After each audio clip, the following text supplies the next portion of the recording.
Hello. ਮੈਂ ਬੋਲ ਰਹੀ ਹਾਂ। ਉਹ ਕਿਵੇਂ ਆ ਖੰਡ? ਕੀ ਕਹਿੰਦਾ ਕੈਨੇਡਾ? 7 ਸਮੁੰਦਰੋਂ ਪਾਰ ਅਜਿਹੀ ਹੀ ਫੋਨ ਕਾਲ ਦੀ ਉਡੀਕ ਵਿੱਚ ਪੰਜਾਬ ਦੇ ਇੱਕ ਨੌਜਵਾਨ ਨੇ ਆਪਣੀ ਜਾਨ ਦੇ ਦਿੱਤੀ। 24 ਜੂਨ 2020 ਦੀ ਸਵੇਰ ਬਰਨਾਲਾ ਦੇ ਧਨੌਲਾ ਤੋਂ ਇੱਕ ਨੌਜਵਾਨ ਦੀ ਲਾਸ਼ ਉਸੇ ਦੇ ਖੇਤਾਂ ਵਿੱਚੋਂ ਬਰਾਮਦ ਹੁੰਦੀ ਹੈ। ਨਾਂ ਲਵਪ੍ਰੀਤ ਸਿੰਘ। ਸ਼ੁਰੂਆਤੀ ਜਾਂਚ ਵਿੱਚ ਹੀ ਪਤਾ ਲੱਗਦਾ ਹੈ ਕਿ ਲਵਪ੍ਰੀਤ ਨੇ ਫਰਟੀਲਾਈਜ਼ਰ ਪੀ ਕੇ ਖੁਦ ਹੀ ਮੌਤ ਨੂੰ ਗਲੇ ਲਗਾ ਲਿਆ। ਵਜ੍ਹਾ ਵੀ ਐਸੀ ਜਿਸ ਦੀ ਚਰਚਾ ਕੁਝ ਹੀ ਦਿਨਾਂ ਵਿੱਚ ਪੰਜਾਬ ਦੇ ਘਰ-ਘਰ ਹੋਣ ਲੱਗੀ। ਦਰਅਸਲ ਧਨੌਲਾ ਦੇ ਪਿੰਡ ਕੋਠੇ ਗੋਬਿੰਦਪੁਰਾ ਵਾਸੀ ਲਵਪ੍ਰੀਤ ਸਿੰਘ ਦਾ 22 ਸਾਲ ਦੀ ਉਮਰ ਵਿੱਚ ਨੇੜਲੇ ਹੀ ਪਿੰਡ ਖੁੱਡੀ ਕਲਾਂ ਦੀ ਬੇਅੰਤ ਕੌਰ ਬਾਜਵਾ ਨਾਲ ਰਿਸ਼ਤਾ ਤੈਅ ਹੁੰਦਾ ਹੈ। ਉਹ ਵੀ ਇਸ ਸ਼ਰਤ ਤੇ ਕਿ ਬੇਅੰਤ ਕੌਰ ਨੂੰ ਕੈਨੇਡਾ ਭੇਜਣ ਵਾਸਤੇ ਲਵਪ੍ਰੀਤ ਦਾ ਪਰਿਵਾਰ ਲੱਖਾਂ ਦੀ ਰਕਮ ਖਰਚ ਕਰੇਗਾ। ਉਸ ਦੀ ਪੜ੍ਹਾਈ ਦਾ ਸਾਰਾ ਖਰਚ ਵੀ ਲਵਪ੍ਰੀਤ ਦਾ ਪਰਿਵਾਰ ਚੁੱਕੇਗਾ ਅਤੇ ਕੈਨੇਡਾ ਜਾ ਕੇ ਬੇਅੰਤ ਕੁਝ ਸਮੇਂ ਬਾਅਦ ਲਵਪ੍ਰੀਤ ਨੂੰ ਵੀ ਉੱਥੇ ਸੱਦ ਲਵੇਗੀ। ਇਸ ਡੀਲ ਤੇ ਲਵਪ੍ਰੀਤ ਦੇ ਪਰਿਵਾਰ ਵੱਲੋਂ ਹਾਮੀ ਭਰਨ ਤੋਂ ਬਾਅਦ ਗੱਲ ਅੱਗੇ ਤੁਰਦੀ ਹੈ। ਸਾਲ 2018 ਵਿੱਚ ਲਵਪ੍ਰੀਤ ਅਤੇ ਬੇਅੰਤ ਕੌਰ ਦੀ ਮੰਗਣੀ ਕਰਵਾਈ ਜਾਂਦੀ ਹੈ, ਜਿਸ ਤੋਂ ਬਾਅਦ ਲਵਪ੍ਰੀਤ ਦੇ ਪਰਿਵਾਰ ਦੀ ਮਦਦ ਨਾਲ ਉਹ 19 ਅਗਸਤ 2018 ਨੂੰ ਕੈਨੇਡਾ ਲਈ ਉਡਾਨ ਭਰਦੀ ਹੈ। 1 ਸਾਲ ਤੱਕ ਦੋਵਾਂ ਵਿਚਕਾਰ ਫੋਨ ਤੇ ਕਾਲਾਂ ਅਤੇ WhatsApp ਜ਼ਰੀਏ ਗੱਲਬਾਤ ਹੁੰਦੀ ਹੈ ਅਤੇ 5 ਅਗਸਤ 2019 ਨੂੰ ਬੇਅੰਤ ਮੁੜ ਭਾਰਤ ਆਉਂਦੀ ਹੈ। ਇਸ ਤੋਂ ਠੀਕ 2 ਦਿਨ ਬਾਅਦ ਯਾਨੀ 7 ਅਗਸਤ ਨੂੰ ਬੇਅੰਤ ਅਤੇ ਲਵਪ੍ਰੀਤ ਵਿਆਹ ਦੇ ਬੰਧਨ ਵਿੱਚ ਬੱਝਦੇ ਹਨ, ਜਿਸ ਤੋਂ 10 ਦਿਨਾਂ ਬਾਅਦ ਬੇਅੰਤ ਮੁੜ ਕੈਨੇਡਾ ਦਾ ਰੁਖ ਕਰਦੀ ਹੈ। ਪਰ ਕੈਨੇਡਾ ਜਾ ਕੇ ਉਹ ਇਸ ਕਦਰ ਆਪਣੀ ਆਜ਼ਾਦੀ ਵਿੱਚ ਗੁਆਚ ਜਾਂਦੀ ਹੈ ਕਿ ਲਵਪ੍ਰੀਤ ਨੂੰ ਕੈਨੇਡਾ ਬੁਲਾਉਣਾ ਤਾਂ ਦੂਰ, ਉਸ ਨਾਲ ਚੱਜ ਨਾਲ ਗੱਲ ਤੱਕ ਨਹੀਂ ਕਰਦੀ। ਇਹ ਇਲਜ਼ਾਮ ਅਸੀਂ ਨਹੀਂ ਲਗਾ ਰਹੇ, ਇਲਜ਼ਾਮ ਲਵਪ੍ਰੀਤ ਦੇ ਪਰਿਵਾਰ ਵੱਲੋਂ ਹਨ, ਜਿਸ ਦਾ ਸਬੂਤ ਲਵਪ੍ਰੀਤ ਦੇ ਫੋਨ 'ਚੋਂ WhatsApp ਚੈਟ ਜ਼ਰੀਏ ਵੀ ਮਿਲਦਾ ਹੈ। ਲਵਪ੍ਰੀਤ ਦੀ WhatsApp ਚੈਟ ਦੱਸਦੀ ਹੈ ਕਿ ਉਹ ਲਗਾਤਾਰ ਬੇਅੰਤ ਕੌਰ ਨਾਲ ਗੱਲ ਕਰਨ ਦੀ ਕੋਸ਼ਿਸ਼ਾਂ ਕਰਦਾ ਸੀ, ਕੈਨੇਡਾ ਦਾ ਵੀਜ਼ਾ ਲਗਵਾਉਣ ਲਈ ਉਸ ਦੀਆਂ ਮਿੰਨਤਾਂ ਕਰਦਾ ਸੀ, ਪਰ ਜਵਾਬ ਵਿੱਚ ਬੇਅੰਤ ਉਸ ਨਾਲ ਸਿੱਧੇ ਮੂੰਹ ਗੱਲ ਵੀ ਨਹੀਂ ਕਰਦੀ। ਹਾਲਾਂਕਿ ਖੁਦ ਬੇਅੰਤ ਕੌਰ ਬਾਜਵਾ ਨੇ ਮੀਡੀਆ ਸਾਹਮਣੇ ਇਹਨਾਂ ਸਾਰੇ ਇਲਜ਼ਾਮਾਂ ਨੂੰ ਖਾਰਿਜ ਕੀਤਾ ਹੈ। ਉਸ ਦਾ ਕਹਿਣਾ ਹੈ ਕਿ ਵਿਚਲੀ ਗੱਲ ਕਿਸੇ ਨੂੰ ਨਹੀਂ ਪਤਾ। ਬੇਅੰਤ ਮੁਤਾਬਕ ਮਹਿਜ਼ WhatsApp ਮੈਸੇਜਾਂ ਦੇ ਆਧਾਰ ਤੇ ਉਸ ਉੱਪਰ ਇਲਜ਼ਾਮ ਲਗਾਉਣਾ ਗਲਤ ਹੈ, ਜਦਕਿ ਦੋਵਾਂ ਵਿਚਕਾਰ ਫੋਨ ਕਾਲ ਤੇ ਵੀ ਗੱਲਬਾਤ ਹੁੰਦੀ ਸੀ। ਖੈਰ, ਇਲਜ਼ਾਮਾਂ ਨੂੰ ਆਧਾਰ ਬਣਾ ਕੇ ਬੇਅੰਤ ਕੌਰ ਤੇ ਲਵਪ੍ਰੀਤ ਨੂੰ ਸੁਸਾਈਡ ਲਈ ਉਕਸਾਉਣ ਅਤੇ ਉਸ ਨਾਲ ਧੋਖਾ ਕਰਨ ਦਾ ਕੇਸ ਦਰਜ ਕਰ ਦਿੱਤਾ ਗਿਆ ਹੈ।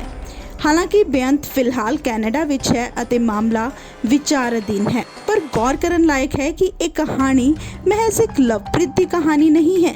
ਵਿਦੇਸ਼ ਜਾਣ ਦੀ ਚਾਹਤ ਰੱਖਣ ਵਾਲਾ ਲਵਪ੍ਰੀਤ ਇਕੱਲਾ ਅਜਿਹਾ ਸ਼ਖਸ ਨਹੀਂ ਸੀ ਜਿਸ ਨੂੰ ਸਮੇਂ ਨੇ ਅਜਿਹੀ ਮਾਰ ਮਾਰੀ ਹੈ। ਅਜਿਹੇ ਹੋਰ ਕਈ ਨੌਜਵਾਨ ਹਨ ਜਿਨ੍ਹਾਂ ਨੂੰ ਆਪਣੀ ਇਸ ਚਾਹਤ ਦੇ ਚਲਦੇ ਧੋਖਾਧੜੀ ਦਾ ਸ਼ਿਕਾਰ ਹੋਣਾ ਪਿਆ। ਅਜਿਹੇ ਸਾਰੇ ਮਾਮਲਿਆਂ ਵਿੱਚ ਲਾੜੀਆਂ ਆਪਣੇ ਪਤੀ ਜਾਂ ਮੰਗੇਤਰ ਤੋਂ ਇਮੀਗ੍ਰੇਸ਼ਨ ਲਈ ਫੰਡ ਲੈਣ ਤੋਂ ਬਾਅਦ ਵਿਦੇਸ਼ ਤਾਂ ਪਹੁੰਚ ਜਾਂਦੀਆਂ ਹਨ, ਪਰ ਵਿਦੇਸ਼ੀ ਧਰਤੀ ਤੇ ਪਹੁੰਚਦੇ ਹੀ ਉਹ ਆਜ਼ਾਦੀ ਮਹਿਸੂਸ ਕਰਦੀਆਂ ਹਨ। ਐਸੀ ਆਜ਼ਾਦੀ ਜੋ ਉਹਨਾਂ ਨੇ ਆਪਣੇ ਪਿੰਡਾਂ ਵਿੱਚ ਕਦੇ ਨਹੀਂ ਵੇਖੀ। ਲਿਹਾਜ਼ਾ ਆਪਣੀ ਆਜ਼ਾਦੀ ਦੀ ਹਵਾ ਵਿੱਚ ਉਹ ਇਸ ਕਦਰ ਗੁਆਚ ਜਾਂਦੀਆਂ ਹਨ ਕਿ ਇੱਥੋਂ ਹੀ ਸ਼ੁਰੂਆਤ ਹੋ ਜਾਂਦੀ ਹੈ ਉਹਨਾਂ ਦੇ ਧੋਖੇ ਦੀ। ਦਿਲਚਸਪ ਹੈ ਕਿ ਵਿਦੇਸ਼ੀ ਲਾੜੀਆਂ ਵੱਲੋਂ ਆਪਣੇ ਪਤੀ ਨੂੰ ਜਾਂ ਮੰਗੇਤਰ ਨੂੰ ਧੋਖਾ ਦੇਣ ਦਾ ਇਹ ਟ੍ਰੈਂਡ ਲਵਪ੍ਰੀਤ ਦੇ ਸੁਸਾਈਡ ਕੇਸ ਤੋਂ ਬਾਅਦ ਹੀ ਸਾਹਮਣੇ ਆਉਣ ਲੱਗਾ। ਇਸ ਤੋਂ ਪਹਿਲਾਂ ਕਰੀਬ 1 ਦਹਾਕੇ ਤੱਕ ਵਿਦੇਸ਼ੀ ਲਾੜਿਆਂ ਵੱਲੋਂ ਪਤਨੀਆਂ ਨੂੰ ਧੋਖਾ ਦੇਣ ਦੇ ਮਾਮਲੇ ਸਾਹਮਣੇ ਆਉਂਦੇ ਰਹੇ।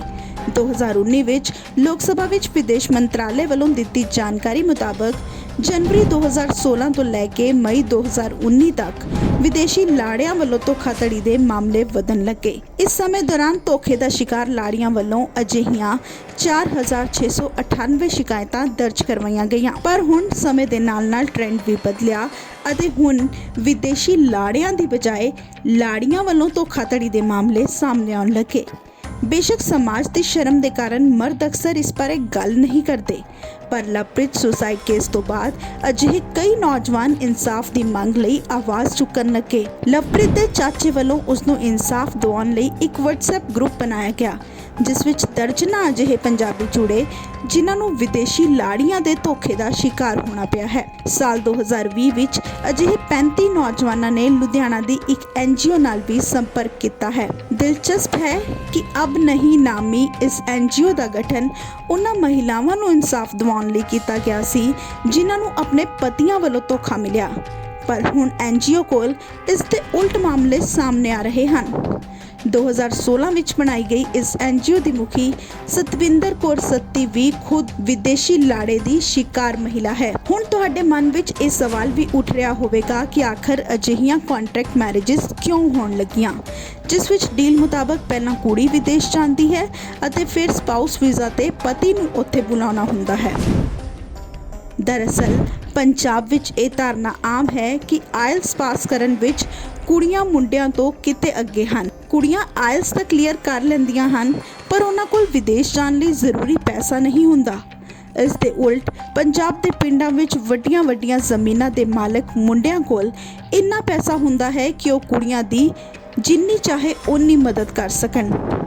ਇਸ ਦੇ ਲਈ ਅਕਸਰ ਅਜਿਹੀਆਂ ਕੰਟਰੈਕਟ ਮੈਰਿਜਸ ਦਾ ਸਹਾਰਾ ਲਿਆ ਜਾਂਦਾ ਹੈ, ਕਿਉਂਕਿ ਆਇਲਸ ਕ੍ਰੈਕ ਕਰਨ ਨਾਲੋਂ ਮਰਦਾਂ ਨੂੰ ਕੁਝ ਪੈਸੇ ਲਗਾ ਕੇ ਸਪਾਊਸ ਵੀਜ਼ਾ ਤੇ ਵਿਦੇਸ਼ ਜਾਣਾ ਵੱਧ ਸੌਖਾ ਲੱਗਦਾ ਹੈ। ਕਈ ਲੋਕ ਤਾਂ ਵਿਦੇਸ਼ ਜਾਣ ਦੀ ਚਾਹਤ ਵਿੱਚ ਆਪਣੀ ਪਤਨੀ ਦੇ ਵਿਦੇਸ਼ ਜਾਣ ਲਈ ਜ਼ਮੀਨ ਗਿਰਵੀ ਰੱਖ ਕੇ ਜਾਂ ਫਿਰ ਉਸ ਨੂੰ ਵੇਚ ਕੇ ਵੀ ਪੈਸਾ ਜੁਟਾਉਂਦੇ ਹਨ, ਉਹ ਵੀ ਇਸ ਉਮੀਦ ਵਿੱਚ ਕਿ ਇੱਕ ਵਾਰ ਵਿਦੇਸ਼ ਚਲਾ ਗਿਆ ਤਾਂ ਸਭ ਕੁਝ ਸਹੀ ਹੋ ਜਾਵੇਗਾ। ਪਰ ਵਧੇਰੇਤਰ ਕੇਸਾਂ ਵਿੱਚ ਅਜਿਹਾ ਨਹੀਂ ਹੁੰਦਾ। ਕਾਬਿਲੇ ਗੌਰ ਹੈ ਕਿ ਵਿਦੇਸ਼ੀ ਲਾੜੀਆਂ ਦੇ ਧੋਖੇ ਦਾ ਸ਼ਿਕਾਰ ਪਤੀਆਂ ਨੂੰ ਇਨਸਾਫ ਦਿਵਾਉਣ ਲਈ ਭਾਰਤ ਦੇ ਕਾਨੂੰਨ ਵਿੱਚ ਵੀ ਸੀਮਤ ਤਜਵੀਜ਼ਾਂ ਹਨ। ਕੋਈ ਵੀ ਅਜਿਹਾ ਕਾਨੂੰਨ ਨਹੀਂ ਜੋ ਤਿਆਗੇ ਹੋਏ ਪਤੀਆਂ ਦੀ ਪਰਿਭਾਸ਼ਾ ਤੈਅ ਕਰਦਾ ਹੋਵੇ।